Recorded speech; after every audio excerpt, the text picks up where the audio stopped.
परिचय। छात्रों, आज हम पारितंत्र के विषय में सीखेंगे। कोई बता सकता है कि पारितंत्र क्या है? हाँ सर, एक निकाय जिसमें जैव घटक तथा अजैव घटक एक इकाई के रूप में सम्मिलित रूप से क्रिया करते हैं। बहुत अच्छे। जैव घटकों से तुम्हारा क्या आशय है? सर, इसमें सभी सजीव चीजें आती हैं। और अजैव घटक क्या होते हैं? इसमें सभी निर्जीव चीजें जैसे कि सूर्य का प्रकाश सम्मिलित है, जो सजीवों की वृद्धि में सहायक है। बहुत अच्छे। इस पाठ में हम पारितंत्र की क्रियाविधि के बारे में सीखेंगे। तो आओ शुरू करें।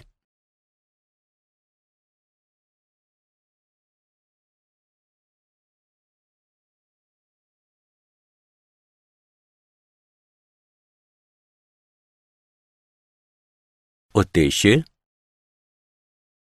इस पाठ के अंत में आप निम्न करने में सक्षम हो जाएंगे: पारितंत्र की संरचना एवं प्रकार्य का वर्णन करना, पारिस्थितिक पिरामिड का वर्णन करना, पारिस्थितिक अनुक्रम की व्याख्या करना, पादपों के अनुक्रम का वर्णन करना, पोषक चक्र की व्याख्या करना और पारितंत्र सेवाओं के विषय में जानना। पारितंत्र संरचना एवं क्रियाशीलता। पारितंत्र में किसी क्षेत्र के समस्त जैव व अजैव घटक तथा उनकी अन्योन्य क्रियाएं सम्मिलित होती हैं। प्रत्येक पारितंत्र में जीवों का विन्यास एक या अधिक परतें या स्तर बनाता है। प्रत्येक में विशिष्ट प्रकार की प्रजातियों की समष्टियां होती हैं, जो स्तर विन्यास कहलाता है। स्तर विन्यास जल के बड़े निकायों जैसे कि झीलों एवं महासागरों में भी पाया जाता है। इनमें स्तरों का विभेदन प्रकाश की प्रवेश्यता, तापक्रम, घुली ऑक्सीजन की मात्रा इत्यादि के द्वारा होता है। किसी पारितंत्र के मुख्य प्रकार्य निम्न हैं: उत्पादकता, अपघटन, ऊर्जा प्रवाह, पोषण चक्र।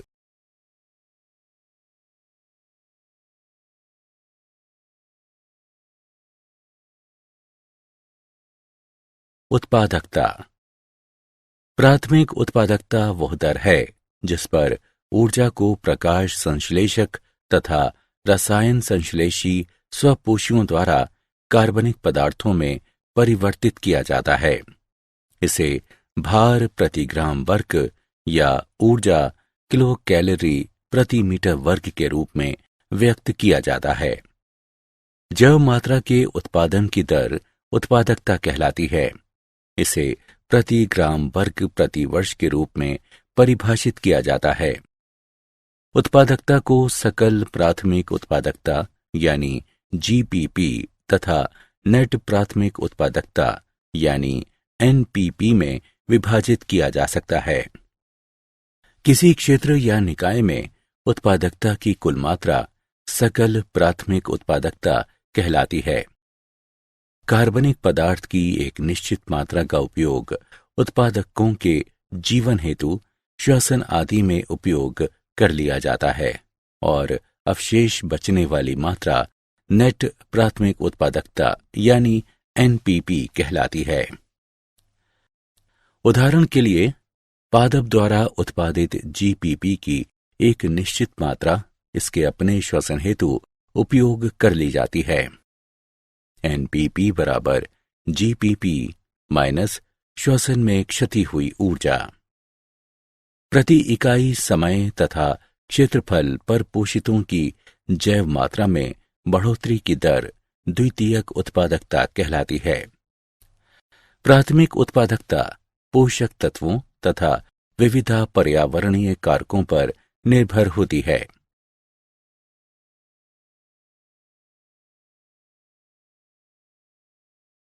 अपघटन। अपघटन वह प्रक्रिया है जिसमें जटिल कार्बनिक पदार्थ सरल कार्बनिक पदार्थों में और अंततः अकार्बनिक यौगिकों के रूप में खंडित किए जाते हैं। अपरद अपघटन हेतु कच्ची सामग्री होती है। अपरदाहारी ऐसे जीव होते हैं जो अपरद से आहार प्राप्त करते हैं और इसे सरल यौगिकों में विखंडित कर देते हैं। अपघटन के निम्न चरण होते हैं। खंडन, ये अपरद को सरल यौगिकों में विखंडित करने की प्रक्रिया है। निक्षालन, यह प्राकृतिक प्रक्रिया है जिसके द्वारा जल में विलय पदार्थ जैसे कि उर्वरक, कीटनाशी आदि खुलकर मृदा या अपशिष्टों से बाहर चले जाते हैं। अपचय, एंजाइमों द्वारा अपरद को सरल कार्बनिक यौगिकों में और फिर अकार्बनिक यौगिकों में परिवर्तित किया जाना अपचय कहलाता है। ये एंजाइम जीवाणुओं एवं कवकों जैसे अपघटकों द्वारा स्रावित होते हैं।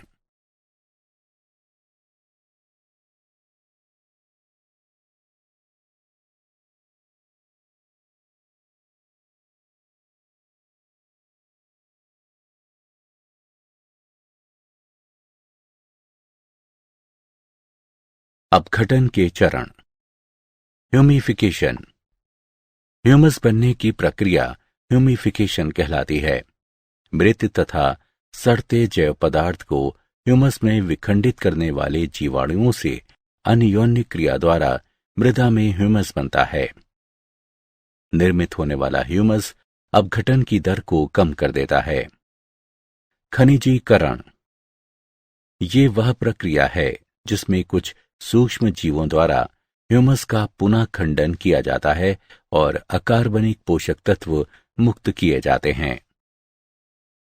ऊर्जा प्रवाह, उत्पादक सामान्यतः पर्णहरित धारक स्वपोषित जीव होते हैं जो सूर्य के प्रकाश की सहायता से प्रकाश संश्लेषण क्रिया के द्वारा अकार्बनिक कच्ची सामग्रियों से कार्बनिक यौगिक बनाते हैं। हरित पादप पारितंत्र में उत्पादक माने जाते हैं। उपभोक्ता ऐसे जीव होते हैं जो अन्य सजीवों से पोषक तत्व या भोजन प्राप्त करते हैं। ये परपोषित होते हैं। चित्र में प्रदर्शित समस्त जंतु उपभोक्ताओं की श्रेणी में आते हैं। उपभोक्ता दो प्रकार के होते हैं, शाकाहारी और मांसभक्षी।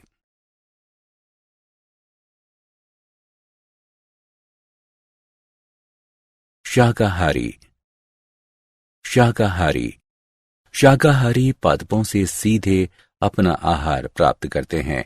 ये प्राथमिक उपभोक्ता भी कहलाते हैं। उदाहरण के लिए शलभ, हिरन इत्यादि स्थलीय पारितंत्र के कुछ शाकाहारी हैं। प्रोटोजोआ, मृदु कवची, क्रस्टेशियन इत्यादि कुछ जलीय पारितंत्र के शाकाहारी हैं।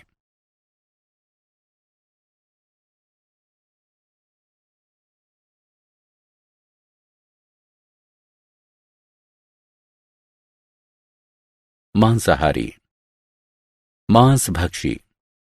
मांसभक्षी ऐसे जंतु होते हैं जो अन्य जंतुओं का आहार या शिकार करते हैं।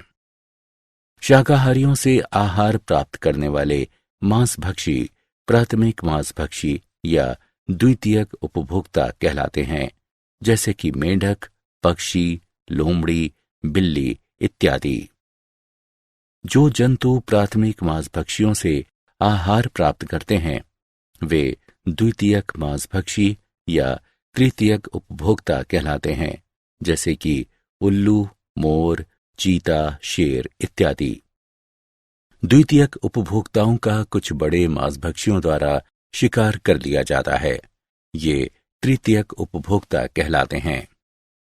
बड़े मांसभक्षी जैसे कि शेर, चीता इत्यादि जिनका शिकार नहीं किया जा सकता, वे खाद्य श्रृंखला में शीर्ष स्थान धारण करते हैं और शीर्ष मांसभक्षी कहलाते हैं।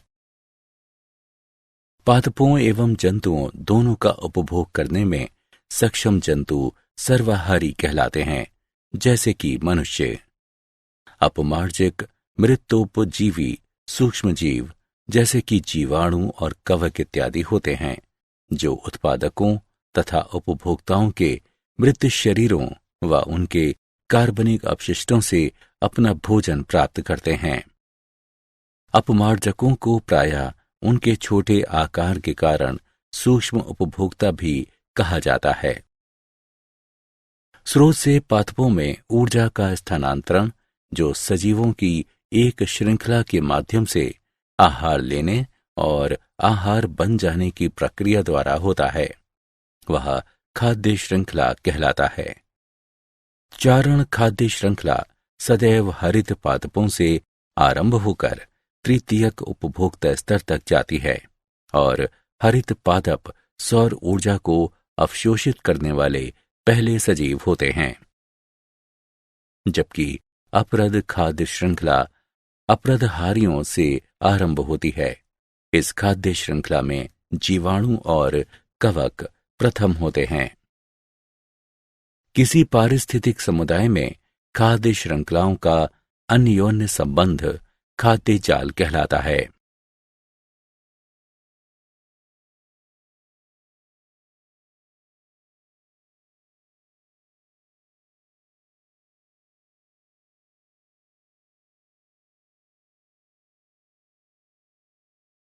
ऊर्जा प्रवाह।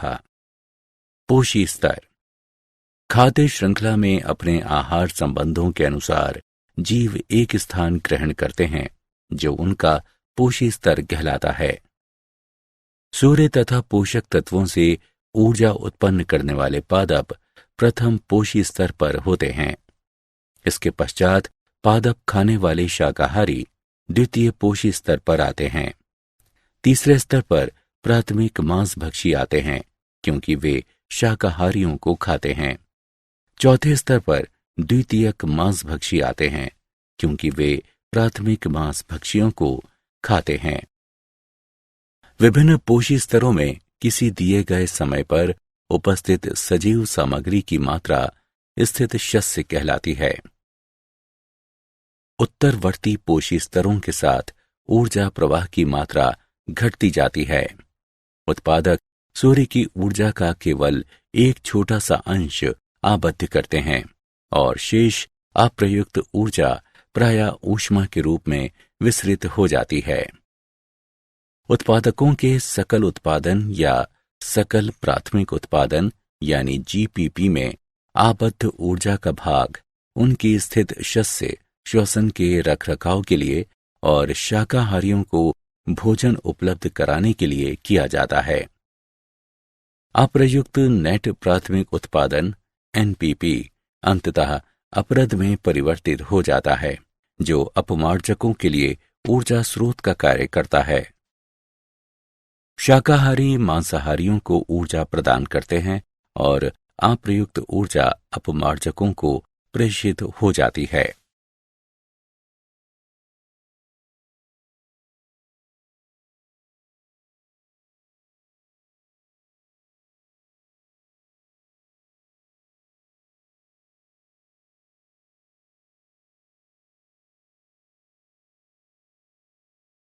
पारिस्थितिक पिरामिड सूची स्तंभ। पोषी संरचना को पारिस्थितिक पिरामिड के रूप में ग्राफीय तरीके से दिखाया जा सकता है। 3 प्रकार के पारिस्थितिक पिरामिड होते हैं। ये निम्न हैं: संख्या का पिरामिड, जैव मात्रा का पिरामिड और ऊर्जा का पिरामिड। संख्या का पिरामिड ये क्रमिक पोषी स्तरों पर संख्याओं के क्रम में उत्पादकों, शाकाहारियों और मांसभक्षियों के बीच संबंध प्रदर्शित करते हैं। निम्नतर से उच्चतर पोषी स्तरों तक जीवों की संख्या में क्रमिक घटोत्तरी होती जाती है।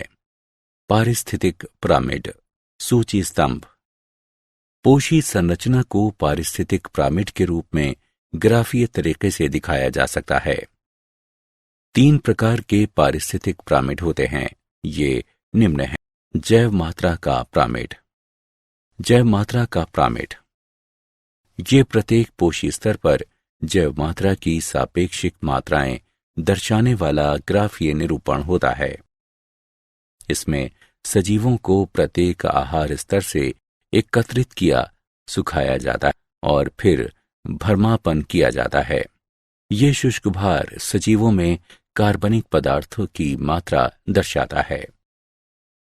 जलीय पारितंत्र में जैव मात्रा का प्रामिड उल्टी आकृति वाला होता है, क्योंकि ये उच्चतर पोषी स्तर की ओर जैव मात्रा में तीव्र गिरावट प्रकट करता है।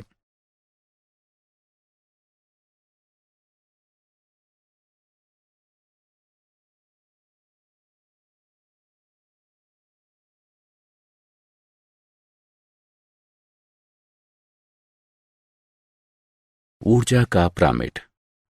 ऊर्जा का प्रामिड।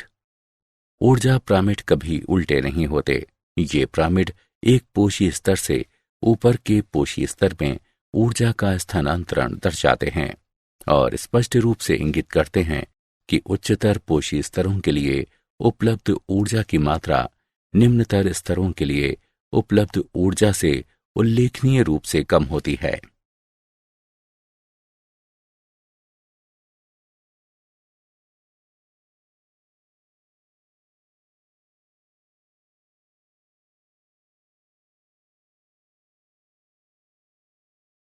पारिस्थितिक अनुक्रमण। किसी पारितंत्र में किसी बाहुल्य प्रकार की स्पीशीज या समुदाय का अन्य द्वारा क्रमिक प्रतिस्थापन, जिसके फलस्वरूप एक स्थायी चरम समुदाय विकसित हो जाता है, पारिस्थितिक अनुक्रमण कहलाता है। पारिस्थितिक समुदायों का संपूर्ण क्रम, जो आरंभिक स्थिति से लेकर चरम तक किसी क्षेत्र में क्रमिक रूप से स्थान घेरता है, क्रमक कहलाता है। अनुक्रमण की विशेषताएं। ये अस्थायी जैव समुदाय से स्थायी जैव समुदाय की ओर प्रगति करने, अर्थात पर्यावरण से पूर्ण समायोजन करने की परिवर्तित रखता है। इसके क्रमक स्तर इतने नियमित व निर्देशित होते हैं कि पारिस्थितिकविद प्रायः भावी समुदायों के क्रम का पूर्व अनुमान कर सकते हैं। क्रमिक क्रमक स्तरों में स्पीशीज की विविधता, कुल जैव मात्रा, विशेष विशिष्टीकरण तथा मृदा में ह्यूमस मात्रा में वृद्धि की प्रवृत्ति होती है। इसमें सरल खाद्य श्रृंखलाओं से जटिल खाद्य जालों की ओर प्रगति की प्रवृत्ति होती है। वास स्थलों में जलीय या शुष्क दशाओं से समाद्र शुष्क मैसिक दशाओं में परिवर्तित होने की प्रवृत्ति होती है। पादपों एवं जंतु समुदायों का अनुक्रमण समानांतर चलता है, हालांकि पादप अनुक्रमण आसानी से दृश्यमान होता है।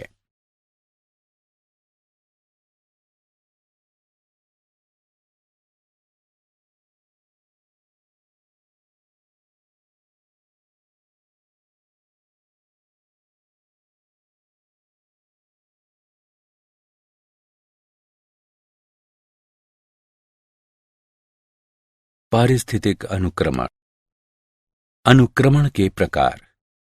अनुक्रमण दो प्रकार के होते हैं: प्राथमिक अनुक्रमण, द्वितीयक अनुक्रमण। प्राथमिक अनुक्रमण ये ऐसा जैव अनुक्रमण है जो नग्न चट्टानों, लावा निक्षेप, रेत के टिब्बों, समुद्र से निकले नए द्वीपों या नवविकसित झील या तालाब आदि जैसे उपस्तर में विकसित होता है।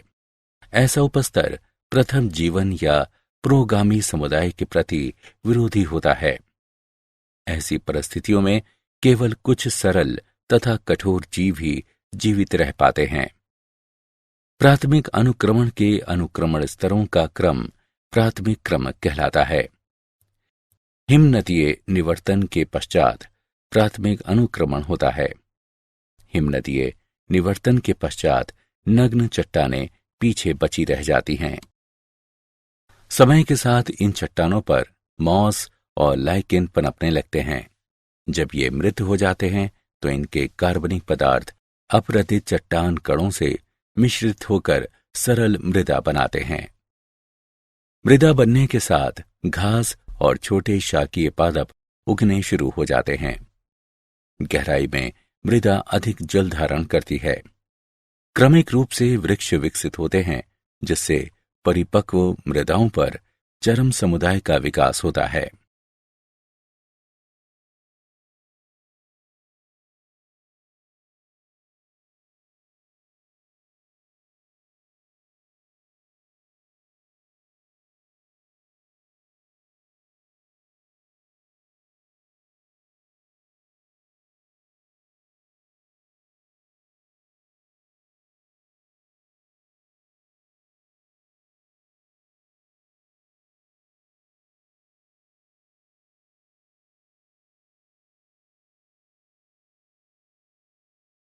पारिस्थितिक अनुक्रमण।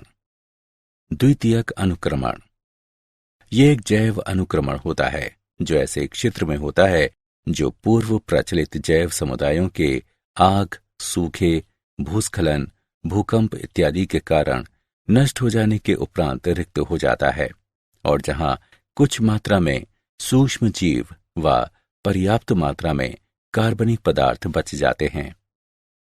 अवशिष्ट प्रजातियां उस क्षेत्र में घुसने वाली कुछ नई प्रजातियों के साथ मिलकर एक नए समुदाय को उत्पन्न करती हैं। समुदाय में क्रमक परिवर्तन होते हैं और अंततः एक जलवायविक चरम समुदाय का उदय होता है। द्वितीयक अनुक्रमण स्तरों का क्रम द्वितीयक अनुक्रमण कहलाता है। पादपों का अनुक्रमण। पादपों में अनुक्रमण के 7 स्तर होते हैं। प्लवक स्तर। प्लवकों के बीजाणु वायु या जंतुओं के माध्यम से नवनिर्मित जल निकाय तक पहुंच जाते हैं। प्लवक स्तर में मुख्यतः सूक्ष्म स्वपोषी सजीव जैसे कि हरित, फ्लैकलेट्स, डायटम्स और क्यानोबैक्टीरिया आते हैं। ये फाइटोप्लैंक्टन यानी पादप प्लवक कहलाते हैं। पादप प्लवकों की समष्टि प्राणी मंद प्लवकों यानी जूप्लैंक्टन से संतुलित होती है जो पादप प्लवकों को खाते हैं। पादप प्लवकों की मृत्यु और अपघटन सिल्ट से मिश्रित होकर तालाब के तल में नर्म कीचड़ बनाता है जो अगले क्रमक स्तर की समृद्धि हेतु अनुकूल होता है। जड़ युक्त निमग्न यानी जड़ीय जलोद्भिद स्तर। कार्बनिक पदार्थ से मिश्रित नर्म कीचड़ निमग्न पादपों जैसे कि पोटेमोगेटन, हाइड्रिला, वेलिसनेरिया, यूट्रिक्युलेरिया, जेनिचेलिया इत्यादि की समृद्धि के अनुकूल होता है। इनकी जड़ें कीचड़ में होती हैं और पानी से भरी रहती हैं। पादपों के आसपास सिल्ट और रेत का संचय जल निकाय को उथला बनाता है। निमग्न पादपों की मृत्यु और अपक्षय नवनिर्मित मृदा को ह्यूमस से समृद्ध करता है। इससे यह क्षेत्र निमग्न पादपों के लिए कम उपयुक्त हो जाता है और अगले क्रमक स्तर के लिए अधिक उपयुक्त हो जाता है। प्लावी स्तर यानी प्रातृण। क्षेत्र में तैरते स्थिरक पादपों जैसे कि निम्फिया, नेलुम्बो इत्यादि की प्रजातियां घुस आती हैं। ये पादप जल को खनिज एवं कार्बनिक पदार्थों से समृद्ध कर देते हैं। कुछ मुक्त प्लावी प्रजातियां जैसे कि Azolla, Lemna, Wolffia, Pistia, Spirodela, Eichhornia इत्यादि भी यहां प्रकट हो जाती हैं। प्लावी स्तर की तीव्र समृद्धि होने से तल और मोटा होता है तथा परिधि पर जल उथला हो जाता है। नरकुल अनूप स्तर। जलथलीय पादप जैसे कि टाइफा, फ्रैगमेटिस, सेगिटेरिया, स्क्रिप्स इत्यादि क्षेत्र में प्लावी पादपों को प्रतिस्थापित कर देते हैं। ये पादप प्रचुर मात्रा में कार्बनिक पदार्थ उत्पन्न करते हैं तथा जल की विशाल मात्रा को छानते हैं। ये पादप तलछटीय सामग्री व ह्यूमस को संचित करते हुए तट निर्मित करते हैं। उपस्तर अब दलदली भूमि में बदल जाता है। कच्छ शातवल स्तर। जल निकाय के दलदली तट पर कैरेक्स, साइपेरस और जंकस इत्यादि प्रजातियां आ जाती हैं। कुछ घास जैसे कि थेमेडा, डाइकेंथियम और कुछ शाख जैसे कि काल्था, कैंपनूला, पॉलीगोनम इत्यादि भी क्षेत्र को घेर लेती हैं। ये पादप इस क्षेत्र को और अधिक ह्यूमस समृद्ध बना देते हैं। काष्ठ भूमि स्तर। इस स्तर में इस क्षेत्र में कुछ झाड़ीनुमा पादप आ जाते हैं जो तेज धूप तथा जलमग्नता दशाओं को सहन कर सकते हैं। उदाहरण के लिए सेफेलेंथस ये छाया उत्पन्न करते हैं और तीव्र वाष्पोत्सर्जन द्वारा मृदा को शुष्क बनाते हैं। धूप तथा जलमग्नता सहन कर सकने वाले कुछ वृक्ष जैसे कि पापुलस, एलनस इत्यादि भी क्षेत्र में आ जाते हैं। ये पादप वाष्पोत्सर्जन करते हुए जलस्तर को और गिराते हैं तथा अधिक मृदा निर्माण करते हैं। चरम वन पूर्व अध्यासी विलुप्त हो जाते हैं और उनका स्थान अधिक छाया सहनशील और समोद्भिदीय प्रजातियां ले लेती हैं। इस प्रकार कभी गहरे जल के अंतर्गत रहा क्षेत्र अंततः एक वन में रूपांतरित हो जाता है। ये ध्यान रखना चाहिए कि चरम समुदाय की प्रकृति जलवायु पर निर्भर होती है। वन समुदाय तभी विकसित होता है जब जलवायु अधिक नम हो। शुष्क जलवायु में चरम समुदाय घास भूमि या किसी अन्य जीरक समुदाय में बदल जाता है। पोषक चक्रण सजीवों में तथा सजीवों व उनके भौतिक पर्यावरण के बीच पोषकों या तत्वों का संतत विनिमय जैव भू रासायनिक या पोषक चक्र कहलाता है। पोषक चक्र के प्रकार गैसीय और अवसादी। गैसीय पोषक चक्र के स्रोत वायुमंडल में उपस्थित हैं। कार्बन, नाइट्रोजन चक्र आदि गैसीय पोषक चक्र के उदाहरण हैं। अवसादी पोषक चक्र के स्रोत भूपप्रटी में उपस्थित हैं। फास्फोरस, पोटेशियम चक्र आदि अवसादी पोषक चक्र के उदाहरण हैं।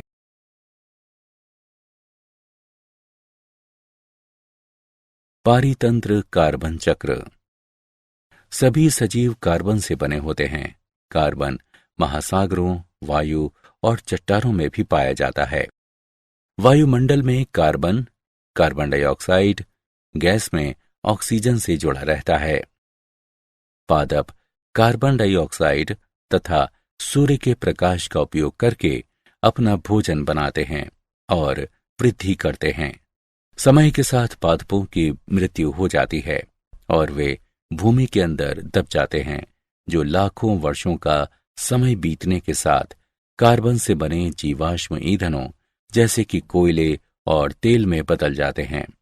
जब मनुष्य जीवाश्म ईंधन जलाते हैं तो अधिकांश कार्बन कार्बन डाइऑक्साइड के रूप में तीव्रता से वायुमंडल में प्रवेश कर जाता है। कार्बन डाइऑक्साइड एक हरित गृह गैस है और वायुमंडल में ऊष्मा आबद्ध कर लेती है। इसके तथा अन्य हरित गृह गैसों के बिना पृथ्वी एक जमा हुआ जगत बन जाएगी। लेकिन मनुष्यों ने इतना अधिक ईंधन जलाया है कि अब वायु में कार्बन डाइऑक्साइड की मात्रा उससे 30% अधिक है, जितनी ये 150 वर्ष पहले थी। इससे पृथ्वी दिनों दिन गर्म होती जा रही है।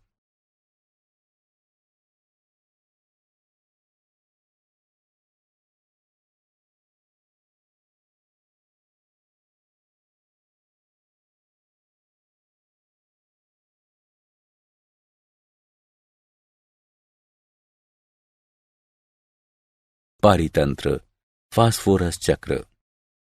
फास्फोरस चक्र एक अवसादी चक्र है। वायुमंडल फास्फोरस का भंडार नहीं है। न ही सूक्ष्म जीव फास्फोरस को नाइट्रोजन की तरह स्थिर करते हैं। जैवमंडल में फास्फोरस का लगभग समस्त भाग पादपों की जड़ों द्वारा मृदा से अवशोषित किए जाने के माध्यम से पहुंचता है।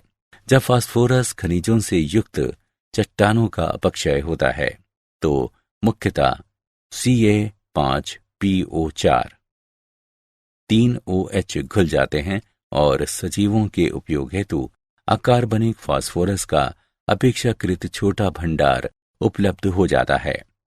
अधिकांश मृदाओं में पादपों द्वारा अवशोषित किए जाने वाले फास्फोरस का बड़ा भाग उन कार्बनिक अणुओं से आता है जिनका अपघटन होने से पादपों हेतु उपलब्ध अकार्बनिक रूपों में फास्फोरस मुक्त होता है। कार्बनिक आबद्ध पोषक तत्वों का पादप उपलब्ध रूपों में निर्मोचन खनिजीकरण कहलाता है।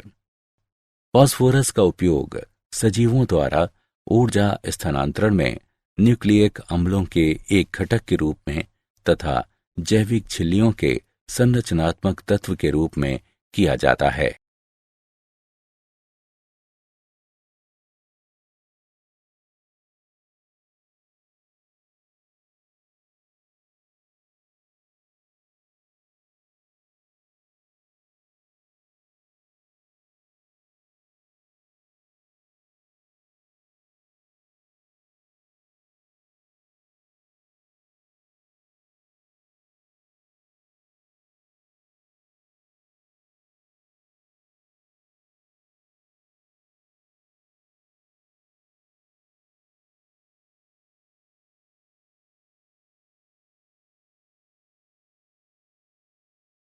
पारितंत्र सेवाएं। पारितंत्र निम्न सेवाएं प्रदान करता है: वायुमंडल के गैसीय संघटकों का रखरखाव करना, वनों एवं महासागरीय तंत्रों द्वारा जलवायु नियंत्रण, प्राकृतिक कीट नियंत्रण, मृदा का निर्माण एवं संरक्षण, जल का संरक्षण एवं शोधन, पोषक चक्रण इत्यादि।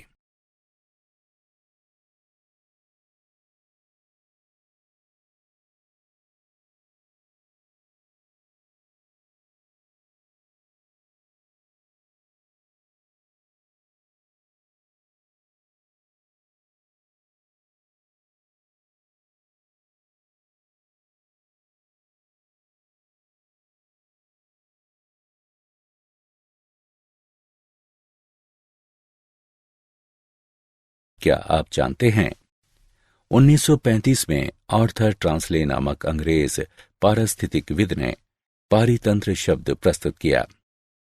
कुछ पोषक तत्वों तथा धूप का प्रबंध करके उष्ण कटिबंधीय फलों वाले पौधों को घरों के अंदर उगाया जाना संभव है। पूरी पृथ्वी पर निर्वनीकरण जलवायु परिवर्तन का सबसे बड़ा कारण है।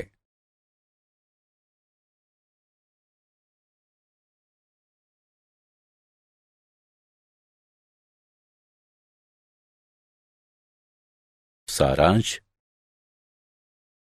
आइए हमने जो कुछ सीखा है उसे संक्षेप में दोहराएं। पारितंत्र में किसी क्षेत्र के समस्त जैव व अजैव घटक तथा उनकी अन्योन्य क्रियाएं सम्मिलित होती हैं। जैव मात्रा के उत्पादन की दर उत्पादकता कहलाती है। कार्बनिक पदार्थ की एक निश्चित मात्रा का उपयोग उत्पादकों के जीवन हेतु श्वसन आदि में उपयोग कर लिया जाता है और अवशेष बचने वाली मात्रा नेट प्राथमिक उत्पादकता कहलाती है। एनपीपी बराबर जीपीपी माइनस श्वसन में क्षति हुई ऊर्जा।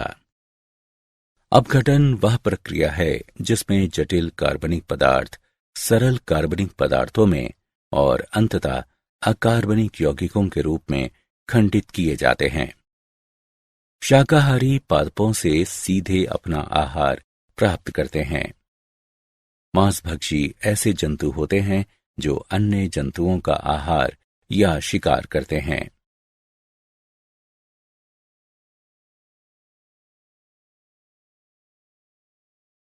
पादपों एवं जंतुओं दोनों का उपभोग करने में सक्षम जंतु सर्वाहारी कहलाते हैं, जैसे कि मनुष्य। स्रोत से पादपों में ऊर्जा का स्थानांतरण जो सजीवों की एक श्रृंखला के माध्यम से आहार लेने और आहार बन जाने की प्रक्रिया द्वारा होता है, वह खाद्य श्रृंखला कहलाता है। किसी पारिस्थितिक समुदाय में खाद्य श्रृंखलाओं का अन्योन्य संबंध खाद्य जाल कहलाता है। खाद्य श्रृंखला में अपने आहार संबंधों के अनुसार जीव एक स्थान से ग्रहण करते हैं जो उनका पोषी स्तर कहलाता है। पोषी संरचना को पारिस्थितिक पिरामिड के रूप में ग्राफीय तरीके से दिखाया जा सकता है। किसी पारितंत्र में किसी बाहुल्य प्रकार की स्पीशीज या समुदाय का अन्य द्वारा क्रमिक प्रतिस्थापन, जिसके फलस्वरूप एक स्थायी चरम समुदाय विकसित हो जाता है, पारिस्थितिक अनुक्रमण कहलाता है। पादपों में अनुक्रमण के 7 स्तर होते हैं: प्लवक स्तर, जड़युक्त निमग्न, जड़ीय जलोद्भिद स्तर, प्लावी प्रातरण स्तर, नरकुल अनूप स्तर, कच्छ शातवल स्तर और काष्ठभूमि स्तर। चरम वन कार्बन चक्र में वायुमंडल या जलमंडल भंडार होता है। फास्फोरस चक्र में स्थल मंडल भंडार होता है।